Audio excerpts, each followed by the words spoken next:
And let's go back to the emails. So we have one from Martin, and Martin writes in, I have some arborvitae plants that have grown quite tall. I'd like to cut them back about 25%. Is that possible, and should I do it in the fall or spring?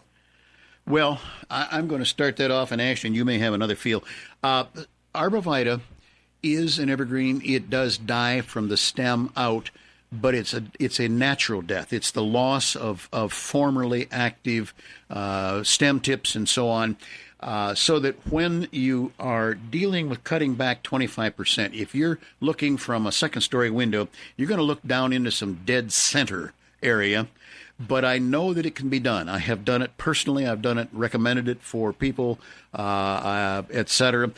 I would say 25% is, I would rather he'd almost back off to 20% 1 year and then go the next. And then as far as the year is concerned, I would not do it yet.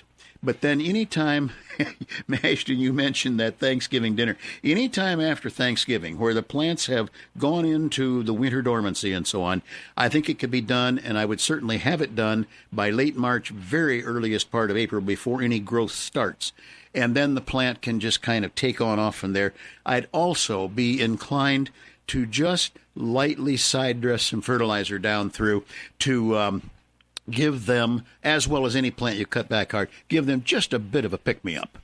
Where do you stand on that, Ashton? The only you're by far the arborist. I'm the turf guy. But let me ask you a question, Fred. Sure.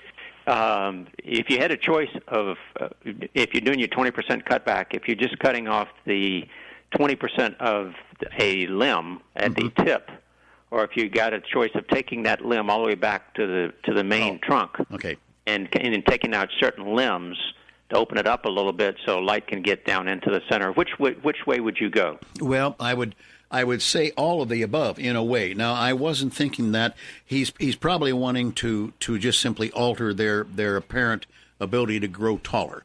And that's kind of where my mind was coming in. However, I just looked at some arborvitae the other day. They have removed a limb of a sugar maple that was shading them, and they have really, let's just say, come back again this year. So selective pruning to open the plant up would be good to get some new growth started down inside. But if he's just wanting to, so to speak, top them, which is sometimes an ugly word, but I think he could just simply pick a level line, hang a string in the tree, a stick, whatever he wants to do, and cut them at that height. I believe he could do it, and then maybe open them up, etc. So it's kind of a mixed bag. And, yeah, I know you're the turf man, but I have a hunch you've looked at an arborvitae or two also.